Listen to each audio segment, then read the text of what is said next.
नमस्कार मित्रों, खेल और खिलाड़ियों की आवाज़ खेल पथ में आपका हार्दिक स्वागत है। मित्रों, हमारी हुकूमतें देश में खेलों का माहौल बना रही हैं, जबकि ज़मीनी स्तर पर खेलों का माहौल बनाने वाले सेनानी यानी शारीरिक शिक्षक, अनुदेशक, योग प्रशिक्षक दाने दाने को मुहताज है। हमारे देश के खेल एवं युवा कल्याण मंत्री मनसुख मांडविया ने तालाबों की नगरी भोपाल में रविवार को बताया कि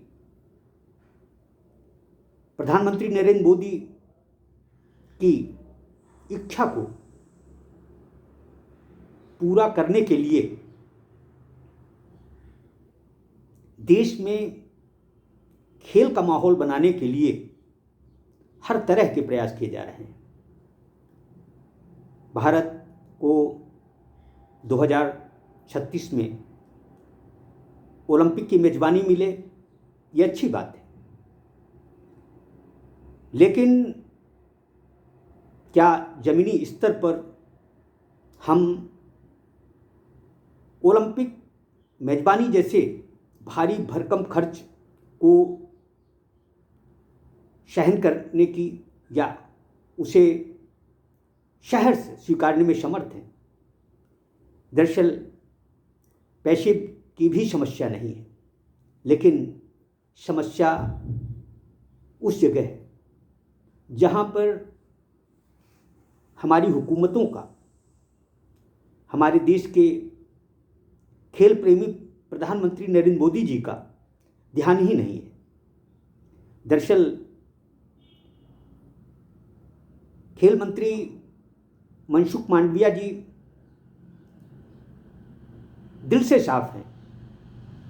वह खेलो इंडिया, फिट इंडिया के माध्यम से देश में जहां खेलों का माहौल बनाने की कोशिश कर रहे हैं, वहीं उन्हें इस बात का भान होना चाहिए कि अमूमन देश की सभी राज्य सरकारें शारीरिक शिक्षक,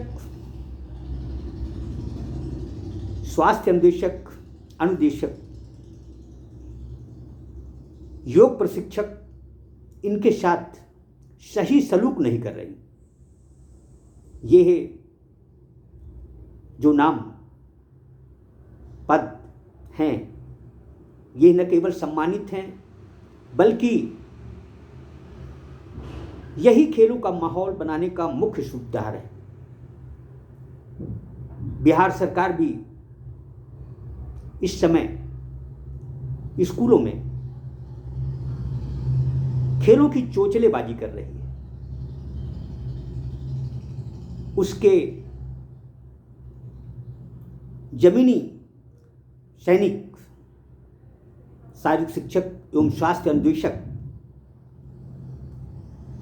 अकुशल श्रमिक से भी कम मानदेय पर छात्र छात्राओं को खेलों की बारीकियां सिखा रहे हैं। उनकी स्थिति कतई संतोषजनक नहीं है। कई युवा मानसिक अवसाद से गुजर रहे हैं। यही हाल योग प्रशिक्षकों का भी है। सरकारें क्या ये नहीं जानती कि इस महंगाई के दौर में ये पढ़े लिखे डिग्री डिप्लोमाधारी 8,000 रुपये मासिक मानदेय पर कैसे गुजारा करते होंगे? उत्तर प्रदेश का भी यही हाल है। उत्तर प्रदेश में 25,000 से अधिक अनुदेशक बमुश्किल 8,500 रुपये में गुजर बसर करने को मजबूर हैं। उन्हें जिस तरह से आर्थिक तंगहाली का सामना करना पड़ रहा है, यह देश में खेलों के माहौल बनने का संकेत तो नहीं कहा जा सकता। दरअसल यदि हमें देश को स्वस्थ रखना है, वाकई में खेलों का माहौल बनाना है, तो ज़मीनी स्तर पर सबसे पहले ध्यान देना होगा। हमारे देश में खेलों का माहौल बनाने की पर्याप्त संसाधन है, लेकिन जिस जगह पर सबसे ज़्यादा ध्यान दिया जाना चाहिए वहीं पर नहीं ध्यान दिया जा रहा। मसलन शारीरिक शिक्षक, योग प्रशिक्षक, खेल प्रशिक्षक, यह खेलों का माहौल बनाने की मुख्य कड़ी है। खेल मंत्री जी सिर्फ ऐप्स लॉन्च करने से न ही ये देश फिट होगा, न यहाँ की आवाम फिट होगी, न ही यह बच्चे खेलेंगे, न देश खेलेगा। ये ठीक है कि आयोजन, वैश्विक आयोजन मिलना चाहिए। कल रविवार को जिस तरह से भारतीय बेटियों और बेटों ने खो खो का विश्व कप जीता, उससे निसंदेह स्वदेशी खेलों को एक संबल मिला है। इसके लिए kho kho federation of India की जितनी तारीफ की जाए वो कम है। एक अच्छा आयोजन, स्वदेशी आयोजन इससे पहले नहीं देखा गया। अगर देश में खेलों का माहौल बनाना है तो सबसे पहले केंद्र सरकार को एक गाइडलाइन बनानी होगी।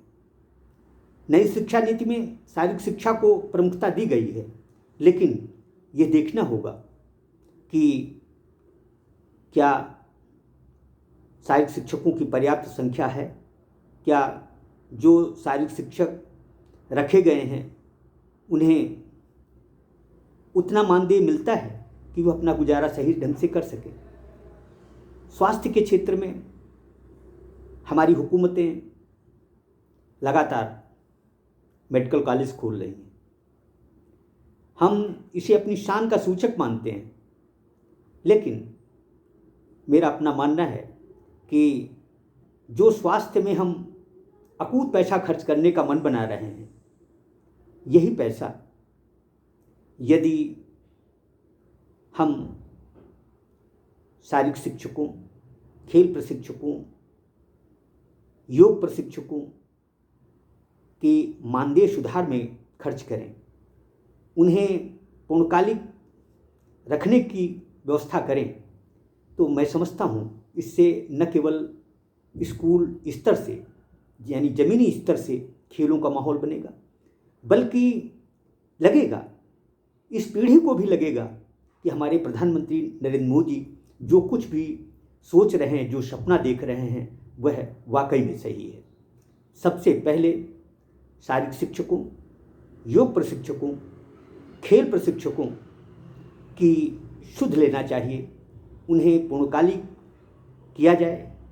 उनका इतना मानदेय तो कम से कम हो कि जिससे उन्हें आर्थिक तंगहाली का सामना न करना पड़े।